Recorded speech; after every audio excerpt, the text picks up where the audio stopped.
Assalamualaikum warahmatullahi wabarakatuh. Kami dari kelompok 7 akan menjelaskan tentang titik impas usaha peralatan sistem teknik atau break-even point of engineering system equipment business.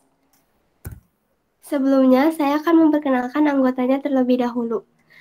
Pertama, Wali Astari Salman absen 2, Dela Nurlela absen 7, Keiko Karim Turangan absen 12, dan Siti Dewi Sara absen 33. Standar kompetensi 3.2 memahami cara menghitung titik impas usaha peralatan sistem teknik. Kompetensi dasar 4.2 menghitung titik impas usaha peralatan sistem teknik. Definition.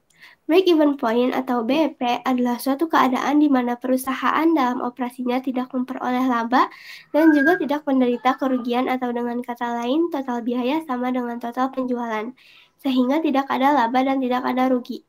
Break-even point or BEP is a condition where the company is in operation, does not make a profit and also does not suffer a loss, or in other words, the total cost is equal to total sales so that there is no profit and no loss. Next, tujuan titik impas atau break-even goal. Berikut ini terdapat beberapa tujuan break-even point terdiri atas mendesain spesifikasi produk or design product specification, menentukan harga jual persatuan atau determine the unit selling price, menentukan jumlah produksi atau penjualan minimal agar tidak mengalami kerugian or determine the minimum amount of production or sales so as not to suffer losses, memaksimalkan jumlah suatu produksi or maximize the amount of a production, dan merencanakan laba yang diinginkan. Plan the desired profit. Next. Manfaat titik impas atau break-even point benefit. Yang pertama, menentukan jumlah minimum penjualan yang harus dipertahankan agar tidak mengalami kerugian. Or, determine the minimum amount of sales that must be maintained so as not to suffer losses. Yang kedua, menentukan jumlah penjualan yang harus dicapai untuk mendapatkan keuntungan. Or, determine the number of sales that must be achieved to make a profit. Yang ketiga, menyesuaikan jumlah penjualan agar tidak merugi. Or, adjusting the amount of sales so as not to lose. Yang keempat, mendapatkan informasi yang dapat membantu proses pengambilan keputusan terkait dengan keputusan untuk kelangsungan bisnis di masa yang akan datang. Or get information that can help the decision-making process related to decision for business continuity in the future.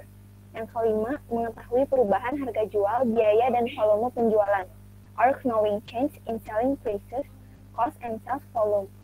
Yang keenam, menentukan bauran produk yang dibutuhkan untuk mendapatkan laba. Or determine the product mix needed to make a profit. Next. Asumsi titik impas or break-even assumption.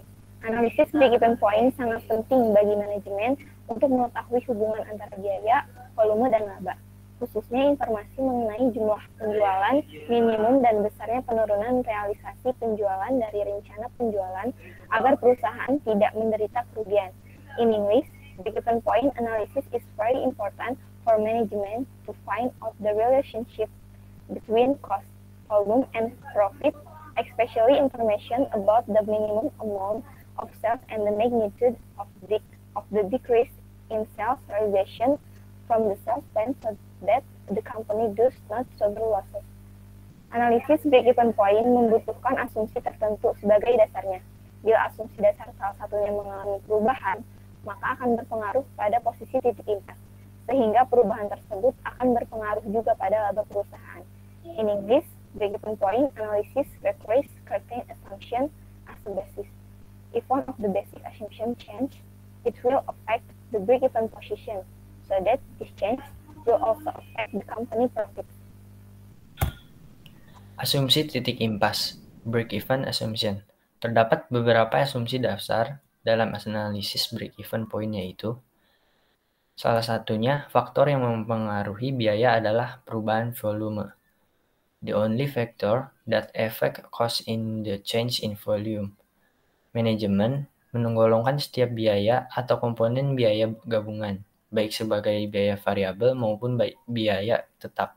In English, management classifies each cost or component of combined cost as either a variable cost or a fixed cost. Yang ketiga ada beban dan pendapatan adalah linear di seluruh cakupan volume relevannya. Atau expensive and revenues are linear across the relevant volume range. Selanjutnya ada tingkat persediaan tidak akan berubah. Inventory level will not change.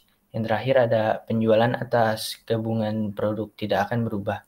Penjualan gabungan merupakan kombinasi produk yang membentuk total penjualan.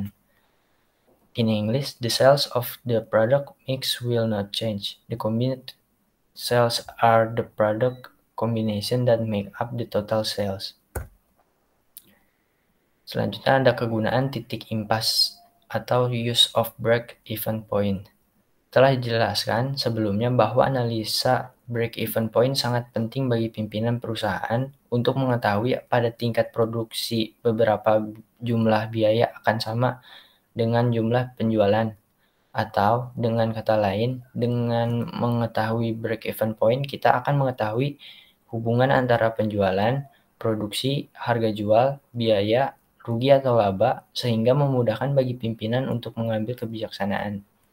In English, it has been explained previously that break-even point analysis is very important for company leaders to find out at what level of production the total cost will be equal to the amount of sales, or in other words, by knowing the break-even point, we will know the relationship between sales, production, selling price, cost, loss, or profit, making it easier for leaders to make decision.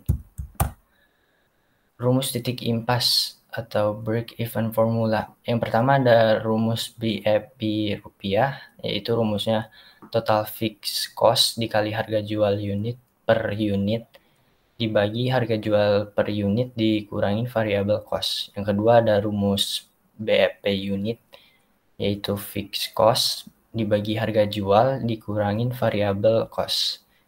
Dan yang terakhir ada rumus BEP untuk produk ganda, yaitu fixed cost dibagi 1 min V per C dikali WI. Next. Dari rumus tersebut dapat dijelaskan bahwa yang pertama, biaya tetap atau FC adalah biaya yang jumlahnya tetap walaupun usaha tidak sedang berproduksi, seperti biaya gaji karyawan, biaya penyusutan peralatan usaha, biaya asuransi, dan lain-lain. Yang kedua, biaya variabel atau VC adalah biaya yang jumlahnya akan meningkat seiring dengan peningkatan jumlah produksi. Misalnya bahan baku, bahan bakar, biaya listrik, dan lain-lain. Yang ketiga, harga per unit adalah harga jual barang atau jasa yang dihasilkan. Yang keempat, biaya variabel per unit adalah total biaya variabel dibagi dengan jumlah unit yang diproduksi, atau dengan kata lain, biaya rata-rata per unit. Yang kelima, margin kontribusi per unit adalah selisih harga jual per unit dengan biaya variabel per unit. Yang keenam, WI, presentasi dari total penjualan atau RP tiap produk, disebut bobot kontribusi margin. Next. Berikut ada beberapa contoh dari soal titik impas.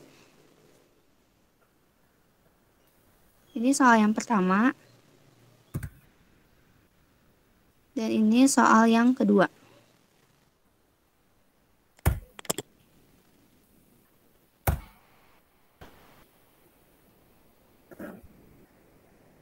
Sekian dari kami, mohon maaf bila ada kesalahan kata. Wabillahi taufiq wal hidayah. Wassalamualaikum warahmatullahi wabarakatuh.